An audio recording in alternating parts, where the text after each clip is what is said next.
Deolali camp police ठाण्यातील गुन्हा उघडकीस, आरोपी अटकेत, सराईत गुन्हेगारांवर गुन्हे शाखा 2ची कारवाई।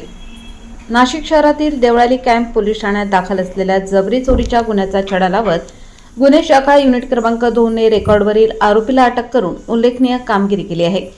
आरोपीकडून गुन्ह्याची कबुली मिळाली असून पुढील तपास देवळाली कॅम्प पोलीस करीत आहेत। सविस्तर बातमी की दिनांक 16/4/2026 रोजी रात्री फिर्यादी हे त्यांच्या कुटुंबासह संभाजीनगर परिसरात पायी जात असताना आरोपींनी त्यांना अडवून मारहाण केली।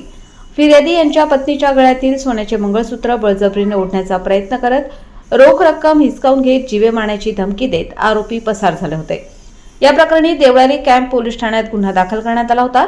गुन्ह्याचा तपास सुरू असताना गुन्हे शाखा युनिट क्रमांक 2 चे पथक आरोपींचा शोध घेत होते। त्यावेळी श्रेणी पोलीस हवालदार मुख्तार खान पठाण व गुलाब सोनार यांना गुप्त बातमीदारामार्फत माहिती मिळाली की सदर गुन्ह्यातील आरोपी अरमान मेहबूब खालिद शेख हा आर्टिलरी सिग्नल सातपूर परिसरात फिरत आहे। माहितीच्या आधारे गुन्हे शाखा युनिट क्रमांक 2 चे प्रभारी अधिकारी सहाय्यक पोलीस निरीक्षक हेमंत तोडकर यांच्या मार्गदर्शनाखाली पथकाने सापळा रचून आरोपीला ताब्यात घेतले। चौकशी दरम्यान आरोपीने आपल्या साथीदारांसह गुन्हा केल्याची कबुली दिली।